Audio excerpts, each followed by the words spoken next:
en vous demandant en toute humilité, faites attention à ce qui arrive sur les réseaux sociaux. Ne vous fiez pas aux mensonges que Bruno Bidjan, je le cite pratiquement personnellement. Bruno Bidjan, petit frère, je vais te parler quand même, parce que mon petit frère est très loin. Bruno Bidjan, tu entres dans le métier de la communication, nous y étions déjà. Moi, je commence exactement en 2002. J'étais un enfant quand je commençais la radio. Bruno Bidjan va arriver des années plus tard. Et je pense, si j'ai bonne mémoire, qu'il commence par la télévision de Serge Alain Ziebou, Canal 24. Bruno Bidjan va commencer certainement, je pense, si j'ai bonne mémoire, je peux me tromper là-dessus. Et plus tard, on va le voir à Vision 4. Alors que Jean-Jacques Zé est recruté à Vision 4, paraît-il qu'à Vision 4, on demande à Jean-Jacques Zé de proposer des gens avec qui il va travailler et comme ça. Je le dis, Jean-Jacques Zé est témoin. Et on a besoin à Vision 4 d'un infographe sérieux. J'ai un ami à moi, Olivier. Olivier est un très bon graphiste.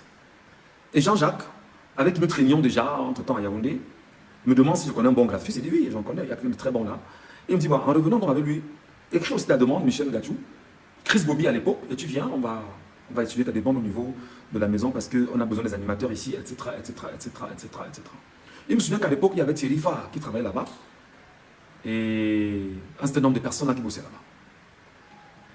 Je suis allé à Vision 4, j'ai déposé mes dossiers avec Olivier en question. Mais seulement quand on sort de là, je rencontre Bruno Bidjan au niveau de la SCDP. Parce que nous, on est sortis de la télévision d'Ensemble. Nous cheminions à pied, mon ami et moi marchaient. Bruno avait sa petite voiture, il a garé. Il vient, il me salue, Chris Bobby, c'est comment, vraiment, mais c'est la courtoisie. Je suis content de le voir, je l'apprécie.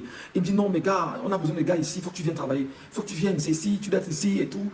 En passant, il y a un certain Roméo Sédar Mbida, qui à chaque fois, tu lui demandais de venir travailler à Satellite FM et tout et tout. Vous savez, on est dans un environnement où on veut travailler, mais on ne comprend pas en fait quels sont les esprits qu'il y a derrière les médias. Je suis allé voir là-bas plusieurs reprises pour voir comment ça peut se passer. Mais je crois et je rends gloire à Dieu aujourd'hui parce que Dieu m'a toujours éloigné de cette boîte-là. Dieu me disait que ta place n'est pas à Vision 4. J'ai rencontré Bruno, on s'est salué, on a papoté un peu, je lui ai dit, gars, félicitations, je vois comment tu montes, et voilà. À un moment donné, Bruno a choisi véritablement de rentrer dans les choses les plus sales et les choses les plus viles. Je voulais demander à la jeunesse camerounaise, écoute-moi, enfant du Cameroun, jeune journaliste camerounais, jeune animateur du Cameroun, jeune enfant du Cameroun, toi qui regardes Bruno Bidjan, il n'est pas un modèle. Je sais qu'il va prendre cette partie-ci et mettre sur sa page, probablement pour dire ce qu'il aura à dire après. Bruno Bidjan n'est pas un modèle pour toi. Écoute-moi très bien.